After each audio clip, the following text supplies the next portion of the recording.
सन्माननीय अध्यक्ष महोदय, सन्माननीय प्रशांत ठाकूर साहेबांनी सिडकोच्या संदर्भामध्ये जो प्रश्न तीव्र भावना व्यक्त मांडलाय तो तीव्र भावना आक्रमक पद्धतीने मांडलेला आहे। त्याची दखल शासन म्हणून आम्ही नक्की घेणार आहोत। आणि सगळ्यात महत्त्वाचा मुद्दा त्यांनी सांगितलं की तुम्ही काही करा, परंतु मॅन्युअली जी काही सिस्टीम आहे हे बंद करून ऑटोमायझेशनकडे जोपर्यंत आपण जात नाही तोपर्यंत याच्यावर काहीही पर्याय निघू शकत नाही। त्याच्यामुळे मी आज सभागृहातनं सिडकोला निर्देश देतो की पुढच्या 2 महिन्याच्या आत ऑटोमायझेशनचं टेंडर निघालं पाहिजे। त्याच्यामधली आधुनिक तंत्रज्ञान वापरून जिथे लिकेजेस आहेत, अन्य काही गोष्टी आहेत त्या थांबवल्या गेल्या पाहिजेत।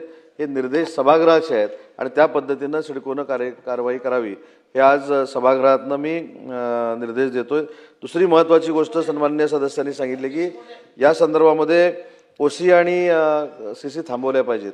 तर मला असं वाटतं की हे संयुक्तिक होणार नाही, परंतु पाण्याची जी काही पातळी असेल, पाण्याचा जो पुरवठा असेल, पाण्याचं जे स्टोरेज असेल, त्याच्यामध्ये आता जर आपण बघितलं तर 319 MLD पाणी हे आपण आता सप्लाय करतो, 23 MLDचा फरक आहे। सन्मान्य सदस्यांनी सांगितलेली वस्तुस्थिती खरी आहे की काही जे 2 वर्षानंतर प्रकल्प होणार आहे ते 2 वर्षानंतर प्रकल्प होईपर्यंत पाण्यासाठी थांबायचं का, हे सगळं सकारात्मक त्यांचं बरोबर आहे। त्याच्यामुळे जोपर्यंत याचं ऑटोमायझेशन होत नाही तोपर्यंत त्याला पर्याय निघत नाही आणि 2 महिन्याच्या आत ऑटोमायझेशनचं टेंडर काढण्याचे निर्देश आजच दिले जातील। सन्मान्य सदस्यांच्या भावना तीव्र आहेत, पण असं सभागृहातनं राजीनाम्याची शिफारस होत नाही। माझे सन्माननीय सदस्य प्रशांत ठाकूर साहेब अतिशय जवळचे मित्र आहेत।